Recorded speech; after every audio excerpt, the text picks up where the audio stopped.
a liberdade suprema era ter vencido aquilo que a escraviza. Essa é a liberdade suprema. Mas isto, padre, desde Aristóteles, que estamos falando dos antigos gregos, que depois foi aperfeiçoado com a doutrina da igreja e depois com toda a escolástica e os desenvolvimentos de posteriores, e que hoje é considerado por várias escolas psicológicas muito sérias a educação das paixões e das emoções. Sim, claro, exatamente. A educação das paixões e das emoções. Isso é um tema interessante também. É uma coisa muito séria. Senão a pessoa perde a rédea de si mesmo. Né? Exatamente. Isso em todos os campos. Em todos Exatamente. Os campos.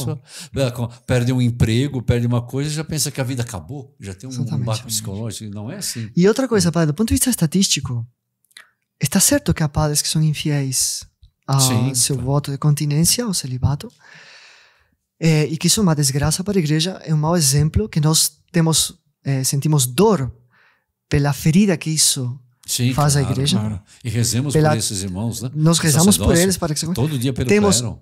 Uma solidariedade absoluta, total, completa com as vítimas. Sim, claro. Compreendemos todas as consequências psicoespirituais que tem haver vivido uma situação dessas. Sim. Mas também sabemos que o fenômeno não é tão simples assim de ser estudado, né? É um pouco inflado pela mídia. Então, algumas estatísticas bastante sérias dizem que, proporcionalmente, já não estou falando absolutamente em números absolutos, claro que o clero é menor, a incidência é menor porque o clero não é tão numeroso assim. Sim. Mas em termos relativos, ou seja, proporcionais, o tietus clerical não é o que tem a proporção mais alta de abusos de menores. Sim. É o tietus laborativo, didático, mas sobretudo, tristemente, o que tem que ser familiar. Das famílias, hoje em dia, descompostas, recompostas e mal compostas, ou da própria família bem composta. Tal qual. Então, proporcionalmente falando, há mais perigo de um pai de família desrespeitar seus filhos do que um sacerdote. Proporcionalmente falando. Sim, claro. Então, abrir o matrimônio como uma solução para o mal da pedofilia precisaria talvez fazer novas enquetes mais aprofundadas, mais sérias. Antes de lançar isso como uma solução, nós temos hoje capacidade de fazer estudos de campo muito bem feitos. Claro, precisa ser algo imparcial, algo que não vem com uma ideologia por trás ou uma resposta por trás. Não, vamos fazer um estudo do curso. Quanto é e aí demonstrar, né, qual é a porcentagem de cada tietus. E aí dizer, olha, o estado mais seguro, de repente, não é o familiar, necessariamente. Claro. Né? Então, uma coisa que, antes de propor isso como uma solução, primeiro tinha que apresentar um estudo de campo que tenha como base, né? Que tenha base. Os que conheço, que são de alguns anos atrás, são sérios. Na época, sempre que se reacende o debate do celibato, sem a baila, por lo que vi na época, nem proporcionalmente falando, não sou um especialista em estatísticas. Eu digo que o tempo ter lido como leitor que acompanha as notícias, nem estatisticamente falando convencia. Quanto menos teologicamente, né? Pois é, exatamente. E depois o seguinte, é preciso... há um princípio que diz que nada mais prático do que a contemplação. Isso é um princípio caro, que por uma hora podemos tratar disso aqui. Mas se a pessoa procura ver as razões mais altas, vamos dizer assim, o teórico, a fé iluminando a razão ordenando a vontade a acessibilidade, nós podemos chegar à conclusão de que se houver um recurso a essa força de Deus, do Espírito Santo, as coisas se consertam. Nosso Senhor Jesus Cristo deixou a vida divina para ser circulada. O senhor sabe, padre, que já encontrei pessoas que disse para mim, conversa, nada absolutamente em confissão, mas em conversa, você diz, olha, padre, eu levava uma vida muito ruim. E descreveu um pouquinho a vida dele, muito ruim mesmo. Curioso que me indicaram para rezar o terço. Eu comecei a rezar o terço, veio uma força nova. E hoje eu estou totalmente diferente. Como é que é isso?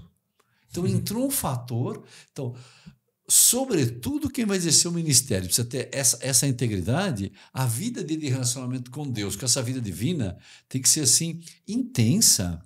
Tem que ser uma vida que, se tem alguém que, vamos dizer assim, que tem que segurar nessa força, nessa contemplação, vamos dizer mais, no amor a Jesus, tem que ser a pessoa consagrada a Ele. Tem que ter uma coisa pessoal com Ele. Aí ele é suprido. Claro. em todo o seu ser. Claro. Em todo o seu ser. Inclusive, às vezes, um dos argumentos, nós estávamos conversando, né, irmão? Que às vezes dizem que o padre, se não tiver, ele vai sentir uma carência de afetividade. Não. Se ele é nosso Jesus Cristo, ele está suprido, vamos dizer assim, do seu responsório. Olha, a melhor mulher do mundo, que é Nossa Senhora, não pode comparar-se à capacidade de amar do próprio Nosso Senhor Jesus Cristo. Pois é, exatamente. Então, essa vinculação... Você que tem um vazio afetivo, quer dizer, não descobriu Jesus na sua vida. É um grave problema. Exatamente. Então, um grave problema. A questão toda do sacerdócio tem isso, né? Quer dizer, o padre, ele tem uma vinculação com o próprio nosso Jesus Cristo, né? Sim. Como deve ter todo fiel, tal seria. Exatamente, mas ele é muito mais. É muito mais chamado. Por um dom gratuito também. Isso nós sempre dizemos que costumo dizer, as pessoas perguntam como o senhor sente como padre? Muito amado, porque quem que merece ser alçado ao sacerdócio nessa união com o nosso Senhor, nós estamos dizendo agora? Claro. É inteiramente gratuito, não é mérito. Mas qualquer pessoa pode amar a Nosso Senhor e com essa experiência ter forças para o cumprimento de sua finalidade, de sua continência, inclusive no seu estado. Claro. O próprio São Luís, o senhor disse há pouco, né? Ele São Luís, para poder manter fiel, depois ele casou-se. Ele é casado já. Casado, para poder comungar. Perdão. Na Páscoa e no dia de Natal. Interessante. Então, todo Advento, que já faz muito frio em Paris, não? Nossa Novembro já faz fresquinho lá. Né? Ele saía da cama, porque primeiro o casal não dormia, como hoje em dia, cada um dormia num quarto. Sim. E ele, então, descia da cama dele, porque a cama era aquecidinha, né? Tinha aquelas cortinas, era para aquecer, não era por outra coisa. E passeava pelo pavimento, pelo chão frio, para fazer passar as tentações. Os movimentos. Esse homem casou-se, se eu não me equivoco, a festa dele foi há pouco tempo, em agosto. Ele teve 8 filhos. 8 ou 9, estava lendo esse dia a biografia dele. Mas para comungar, ele guardava. Para comungar, veja só. Mas o amor dele com o Nosso Senhor o ajudou a ser de uma fidelidade íntegra. Sim, claro. Enquanto o papel dele. Então, o amor a Jesus, né, que é aquele que é o amor do Pai por nós, né, então, essa vinculação, sobretudo o sacerdócio, claro. E que ele vai ter que ter uma doação, não é para um país, mas é para todo fiel. Ele tem que ser Cristo, o corpo de Cristo, enquanto participação de Cristo cabeça, como diz Santo Agostinho, se não me equivoco. O padre, dentro, né, a igreja, que é o corpo místico, ele tem essa parte de que ele tem que ser, nosso Jesus Cristo, uma doação completa. Essa doação tem que ser completa. A pessoa tem que estar muito íntegra na sua continência. Não é verdade, padre? Então, e a outra coisa, padre, não sei se o senhor concorda comigo, que castidade está muito ligada à alegria. Se a pessoa goza de alegria espiritual, ela consegue ser casta. Ora, o padre, pelo fato de estar todo dia em estado de doação, esse devia ser o seu estado de espírito, devia ser Santo Cura de Ars. Ele não vivia mais para si. Não tinha um minuto para si. Era dormir pouquíssimo. Acho que o senhor esteve em Ars, não esteve? Passei perto, mas não esteve, não. Bom, mas pensava, mas... O padre Michel, me Padre Michel, exatamente. O Michel esteve lá. Então, né? Ele dormia pouquíssimo, comia pouquíssimo, para acordar tinha um pau para bater-se, para poder acordar. Passava o dia inteiro entre oração e confissão, não tinha tempo para si. Ele é sempre alegre. Porque há mais alegria em dar que em receber, diz São Paulo, não? Coloca essa frase nos lábios de Nosso Senhor. O Senhor Jesus nos ensinou, há mais alegria em dar que em receber.